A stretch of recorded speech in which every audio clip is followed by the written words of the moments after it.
Today we're talking about 3 of the ways survivors are invalidated. Hi everyone, I'm Sarah. I'm a certified coach. I specialize in abuse recovery from narcissistic, sociopathic, and psychopathic abuse. 1. But everyone has trauma. When someone says, but everyone has trauma, that is literally a slap in the face to people who suffered from familial and domestic abuse.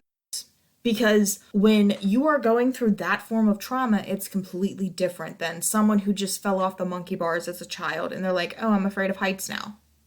It's not comparable at all.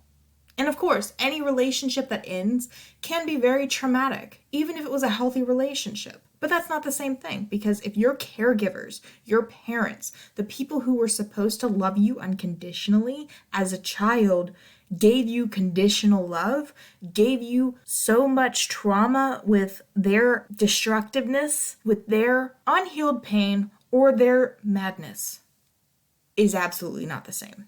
And for those who are saying, well, I went through that and I'm still fine, well, that often is because that person hasn't had full recognition of their trauma. When you actually realize that you do have severe trauma, you're going to go through a re-traumatization process. And when you go through that re-traumatization process, it is not pretty. It is so painful. It is worse than when you actually went through the trauma, because normally when you went through the trauma the first time, you were a child and you were not as aware of what was going on. But now as an adult, you can feel it. You know it. You understand it. You can grasp everything.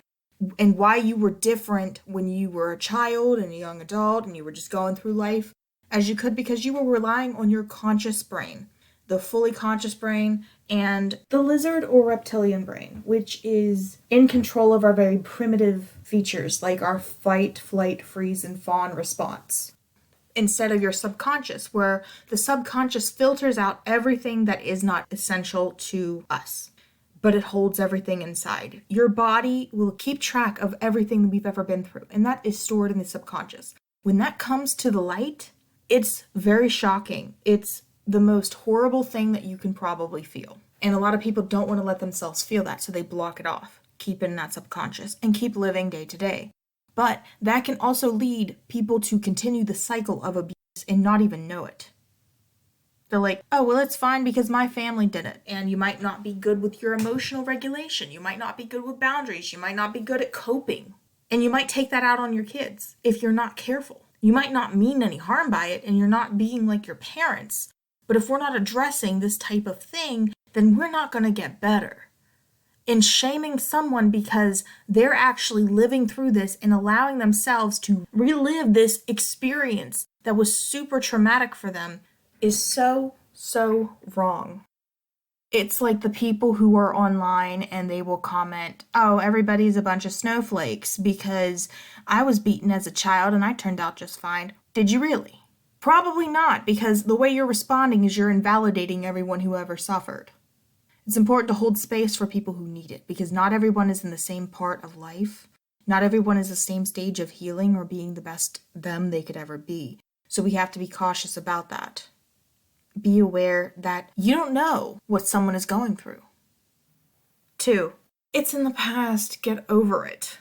Just because something happened to someone in the past doesn't mean that it can't affect you. It's just like if someone played sports and they hurt their knee. Well, sir, that happened to you in the past. Why are you complaining about your knee hurting 20 years later? That's a trauma to the body, which can also lead to a trauma to the mind. But it's more of a constant reminder with that pain, with that ache. As that person gets older, they still have it. Well, why don't they get over it? Because it's something that's literally there. And it has to be addressed. It has to be dealt with. It has to be managed. That's just like how trauma with the mind is. That's how abuse recovery works. You have to go through life and manage trauma. We can never erase trauma. Trauma is there for life. But we can take it, say, this is my trauma. I'm going to go through this. I'm going to make it. I am not going to let this thing take over me and not let me be myself. We find ways to manage trauma so we can live happy and healthy lives. And yes, it is possible. It just takes a long time. It takes a lot of work, but you can do it. I could never look back and see myself being the type of person I am now. Like, looking back, I would say, how am I not dead in a ditch? Seriously. You look back and you're like, how did I live through all of that? And now I'm here. It's like, how am I still sane? And we question ourselves on this. But other people don't get it. They just want to brush everything off and be like, you know what, live in the now. It's like, clearly you have no understanding of psychology to understand that that's not how that works. 3. Really? It couldn't have been that bad. You stayed longer. You could have left, you know. When we hear people invalidate our escape from toxicity, it can really stab that knife deep. Because you didn't just get to leave. You didn't just have a door that was open. There's everything from financial abuse to physical threats. If you just walked out that door, you might not be alive today because you might have been ended right there. People don't want to see trauma that comes from narcissistic abuse, from familial abuse, from domestic violence as something as big as it is. They only want to see it when the victim is no longer with us, when it's blasted all over the news and it's all about drama, lover kills spouse in domestic dispute, or child deceased at the hands of mother.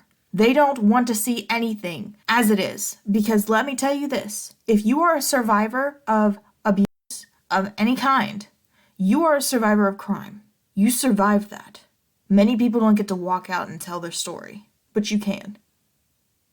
For the people who invalidate you and try to purposely inflict pain, they are ignorant, they are not aware, and they have a lot of work to do on themselves. This is not a reflection of you. This is a reflection of the things that they need to address, that they need to learn on their own. They will not change no matter what you do. You can send them articles and articles and articles, and here, watch this movie, here, watch this YouTube, here, watch this. They will not care. They have to do it on their own, and maybe they will never do it on their own. But we have to worry about your protection, what you can do to help yourself. Just understand that the people who invalidate you on things like, why didn't you leave? Why are you still thinking about your trauma? Why don't you move forward? It's in the past, get over it. You take your time with your healing. You have to focus on what is the best for you. You have sacrificed yourself for way too long, and you deserve to have time for yourself. Be kind to yourself while you are healing. We have to spread awareness on abuse, this silent and sometimes deadly situation that a lot of us have lived through. If you like content like this, please like, share, and subscribe. I will see you next time. Stay safe.